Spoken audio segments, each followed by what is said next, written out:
Siapa yang selama ini taunya Turkiye Burslari cuman nyediain program beasiswa buat S1, S2, dan S3 doang?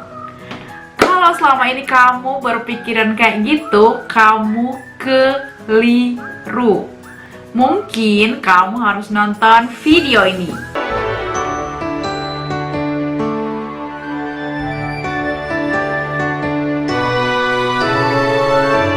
Merhaba arkadaşlar, hoş geldiniz. Sekarang kita ada di episode kedua Kupas Tuntas Beasiswa Turkiye Burslari bersama Fadia Hussein. Dan di episode kedua ini kita bakal bahas tentang scholarship programs atau program-program beasiswa yang disediakan oleh Turkiye Burslari yang mungkin kamu belum tahu. Karena biasanya kan yang populer cuma program S1, S2, dan S3 doang. Nah, ternyata selain program S1, S2, dan S3 masih banyak program lain lagi yang disediakan oleh Turkiye Burslari yang juga kamu bisa coba apply. Yuk kita simak bareng-bareng apa aja program beasiswanya. Jadi, program-program beasiswa yang disediakan oleh Turkiye Burslari itu dibagi ke dalam 3 kategori utama. Yang pertama adalah full-time programs atau program-program beasiswa jangka panjang. Yang kedua, short-term programs atau program jangka pendek. Yang ketiga adalah partner programs atau program-program kerjasama. Nah, kita mulai langsung bahas aja ya, dimulai dari full-time programs atau program-program jangka panjang. Nah, di full-time programs ini terbagi ke dalam 3 kategori lagi. Yang pertama adalah undergraduate scholarship program, yang kedua postgraduate scholarship program, dan yang ketiga adalah arts scholarship program. Kita bahas satu-satu secara singkat aja ya. Nah, yang pertama untuk undergraduate scholarship program, intinya program beasiswa ini dikhususkan untuk melanjutkan studi S1 di Turki. Dan untuk masalah jurusan, hampir semua jurusan tersedia di undergraduate scholarship program ini, mulai dari teknik, kesehatan, kedokteran, sosial, dan lain-lain. Untuk detailnya mengenai jurusan yang bisa dipilih di program beasiswa ITB akan kita bahas di video selanjutnya. Dan untuk durasi program S1 di Turki, rumusnya adalah 1+4, yaitu 1 tahun belajar bahasa Turki atau yang biasa kita sebut TOMER, dan 4 tahun untuk perkuliahan secara umum. Tapi perkuliahan secara umum ini tergantung jurusan masing-masing. Misalkan kedokteran kan lebih lama, biasanya mereka 1+6, yaitu 1 tahun bahasa Turki dan 6 tahun kuliah kedokteran. Kemudian kita move ke program selanjutnya di full-time program. Yang kedua ada postgraduate scholarship program. Intinya postgraduate scholarship program ini adalah program beasiswa yang ditujukan untuk melanjutkan studi S2 dan S3 di Turki. Untuk jurusan juga sama aja kayak S1 tadi, hampir semua jurusan ada kecuali specialization in health sciences atau spesialisasi di bidang ilmu kesehatan. Kemudian untuk durasi program S2 di Turki itu normalnya 1+2, yaitu 1 tahun belajar bahasa Turki atau TOMER dan 2 tahun perkuliahan secara normal. Dan untuk S3 normalnya 1+4, 1 tahun bahasa Turki dan 4 tahun perkuliahan secara normal. Tapi tergantung jurusan masing-masing ya durasi kuliahnya. Kemudian yang ketiga atau yang terakhir di full-time scholarship program ada arts scholarship program. Sesuai namanya, jadi beasiswa ini ditujukan khusus untuk melanjutkan studi di bidang seni. Jadi buat kamu yang tertarik di bidang-bidang kayak music sciences, performing arts and fine, kamu cocok banget apply untuk beasiswa YTB di program ini. Dan istimewanya arts scholarship program ini menyediakan beasiswa dari jenjang S1 sampai jenjang S3. Kemudian untuk durasi perkuliahannya sama aja ya. Tadi S1 adalah 1+4, kemudian S2 adalah 1+2, kemudian S3 adalah 1+4.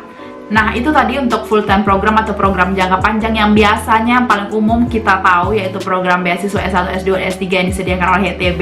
Kemudian kita move yang kedua ada short-term programs atau program-program beasiswa jangka pendek. Nah, ini dia yang biasanya orang-orang jarang tahu. Mungkin kalian juga belum tahu sebelumnya tentang ini. Nah, di short-term scholarship programs ini terbagi lagi menjadi 3 program. Yang pertama adalah Success Scholarship Program, yang kedua adalah Research Scholarship Program, dan yang ketiga adalah Turkish Language Program. Nah, kita bahas satu-satu singkat aja. Kita bahas dari yang pertama, yaitu Success Scholarship Program.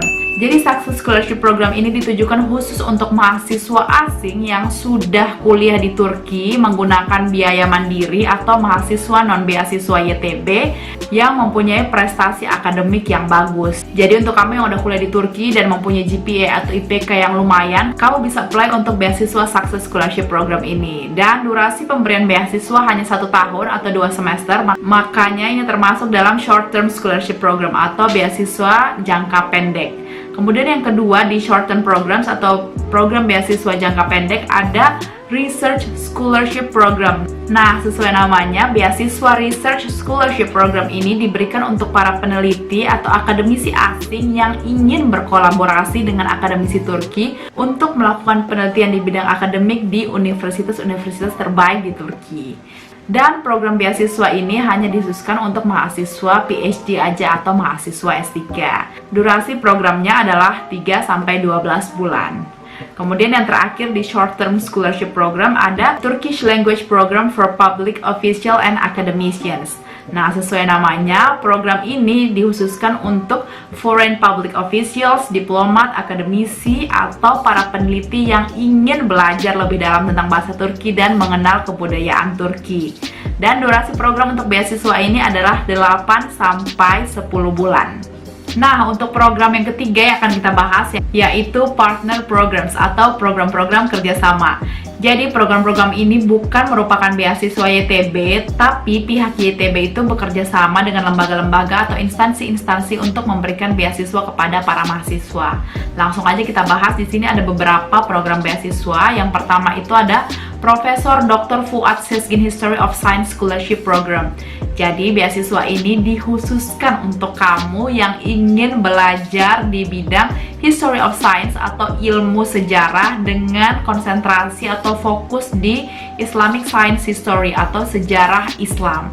Dan misalkan kamu lolos, nanti kamu bakal kuliah di Kırıkkale University. Jadi Kırıkkale itu merupakan salah satu kota di Turki. Nanti untuk linknya bakal aku share di deskripsi box ya. Kalian bisa cek sendiri untuk detail beasiswanya. Kemudian yang kedua ada Syrian Student Scholarship Program. Jadi beasiswa ini dikhususkan untuk saudara-saudara kita yang berkewarganegaraan atau berkebangsaan Suriah. Jadi kalau misalnya kalian punya teman yang orang-orang Suriah, kalian bisa infokan mereka tentang beasiswa-beasiswa ini. Yang pertama itu ada HOPS atau Higher and Further Education Opportunities and Perspective for Syrians. Kemudian yang kedua itu ada DAVI atau Albert Einstein German Academic Refuge Initiative. Yang ketiga itu ada European Union Scholarships. Dan selanjutnya ada juga Yemeni Pioneer Scholarship Program atau program beasiswa khusus untuk saudara kita yang berkebangsaan Yaman. Dan yang terakhir ada WIPO atau World Intellectual Property Organization Scholarship. Nah, nanti semua link untuk beasiswa-beasiswa yang sudah aku sebutkan tadi bakal aku taruh di deskripsi box. Jadi untuk detailnya kalian bisa langsung baca di situ aja. Nah, itu dia semua program-program beasiswa yang disediakan oleh Türkiye Burslari yang mungkin kamu belum tahu sebelumnya. Gimana sekarang? Udah tahu kan untuk semua program-program beasiswanya? Jadi untuk kalian yang belum lulus di Full Time Scholarship Program di tingkat S1, S2, dan S3, jangan sedih, kalian masih bisa daftar di program lainnya. Contohnya kayak Success Scholarship Program atau Turkish Language Program. Jadi kalau pepatah bilang masih banyak jalan menuju Roma, masih banyak juga jalan menuju Turki. Yang penting jangan menyerah, tetap semangat ya. Fighting untuk para scholarship hunter di luar sana. Ya udah, sampai sini aja untuk episode kedua kita di Kupas Tuntas Beasiswa Türkiye Burslari bersama Fadia Muhsin episode 2. Sampai jumpa di episode selanjutnya. Jika kalian rasa video ini bermanfaat, silahkan share ke teman-teman kalian agar bisa menjadi amal jariah untuk kita semua. Ya udah, aku pamit undur diri dulu. Sampai jumpa, sampai ketemu di Turki insya Allah suatu hari nanti. Görüşürüz. Wassalamualaikum warahmatullahi wabarakatuh.